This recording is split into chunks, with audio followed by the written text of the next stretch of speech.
Hello and welcome. I'm Raziel. See, today's video was going to be completely different. It was going to be more positive towards Games Workshop.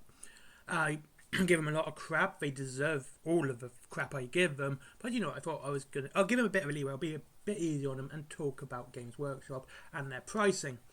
I know what you guys are thinking. How can you be positive about that?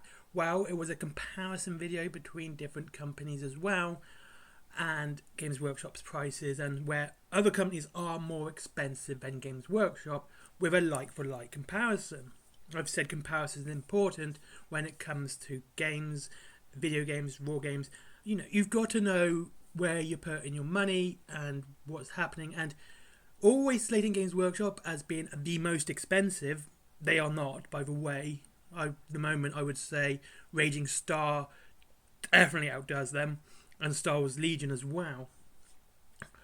So that was going to be the original video, and I probably will still do that, but this is why the video is so late today, by the way, as well.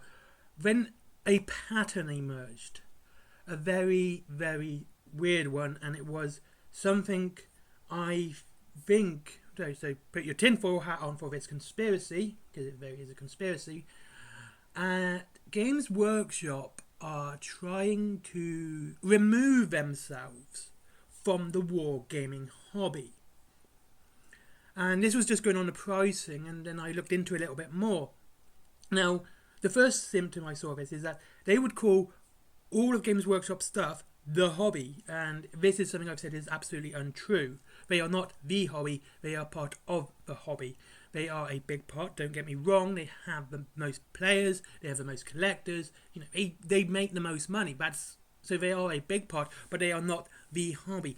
They may make up at best 25 to 33%, so that's probably their slice of the pie. But given how wide-ranging and how, you know, diverse wargaming is, you could play 100 different war games and never once go near a Games Workshop product. So there is so much to do. So when they start referring themselves as the hobby, it kind of started. When I was reading about this, it started making me think maybe they're trying to distance themselves from wargaming. And then, so when I was looking at the prices, I noticed this pattern, and it came up time and time again. It wasn't just this one-off thing.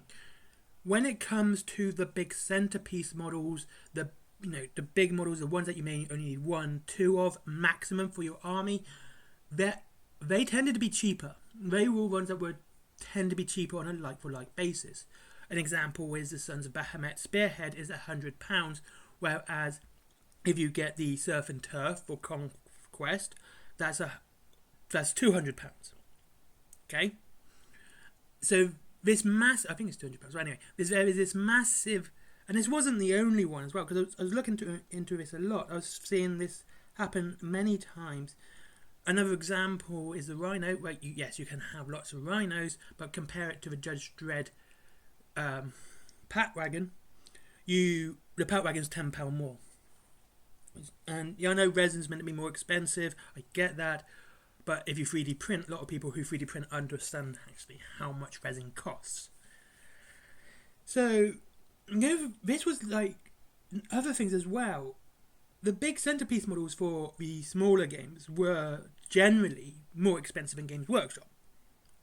But then I had to follow this up. I had to do a bit more research. I couldn't just say, okay, you know, the big models are more expensive, ergo Games Workshop's cheaper. Then I realised, when I did a bit more, when it came down to your basic troops, your cavalry, you know, the units you would buy multiple of, starter sets, all of this stuff, that's where Games Workshop was far more expensive. Often, and I'm not talking about, this surprised me, double the price of what is, you know, like for like, would be example of. You know, stuff like the Lawmen are £22.50, I believe, and Guardsmen are 35. I know that's not double, but that's a £12.50 difference. And again, this showed up every time it was a standard troop choice, it was a standard cavalry choice, even some bikes and vehicles were cheaper for other companies than it was Games Workshop. And these are things you need more of. These are the ones that you would need to buy multiples of. And then I thought, okay, let's look at named characters. Now this is the one where, strangely enough, there's a disparity between Games Workshop old models and new models when it comes to prices. Their older models, stuff like Grandmaster Voldus, who's £25, is the same price as the Draco new Draco model, which is £25. So when it comes to those characters, the older ones were in par with the standard. There was a standard pricing, and Games Workshop with their older models kind of stuck with it. It was equal. You would spend the same amount on a HQ you would for 40k, for Horus Heresy. We're not talking resin here, by the way, we're talking plastic models, as you would for Conflict, Wild West Exodus. They're much cheaper, but it was always around about the £20 to £25 mark. And then I realised, so I was looking at other kits and other boxes and games that would be one box, and that's it. That's all you need, like Combat Patrol, the posses from Wild West Exodus, the warbands for Conquest. And once again, and Mantic as well, like the new Army Force deals for Mantic. Once again, we saw better boxes for everyone else. We saw cheaper prices, and at sometimes even more models. And with Wild West Exodus, it's the one box all you need, and with the warband for Conquest, the First Blood, it's one box all you need. And that's what it's meant to be for, Combat Patrol. You just need the one box. But once again, we saw this price disparity on something that you would want to buy multiples of, instead of just the one. And to me, this feels like they are trying to make sure that they aren't in the war game business anymore. They want to get away from this. And we are seeing, Amazon show might or might not be happening. Literally, this stuff literally can go down to the wire. Saying it's not happening and we've got 3 months left. 3 months in the show business is a very, very long time, by the way. The new video games coming out, plushies, Joytech toys. Joytech? No, that's Nintendo Switch. No, toys, Christmas decorations, the novels. They are it looks like they're putting more time and effort on stuff that isn't war game related than they are their actual games. And then when people complained about, 7th edition 40k, and it was awful, 8th edition 40k was so-so, 9th edition was and 10th edition being even worse. If you are constantly making bad products, even though your customer base is constantly complaining that your games are bad, whereas every other company, when they hear complaints, they try to fix them in the next edition.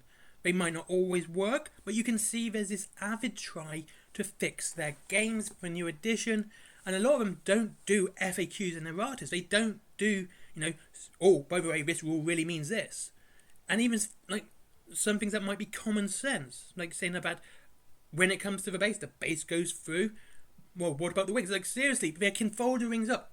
Use your imagination a little bit. But that's like what I'm saying.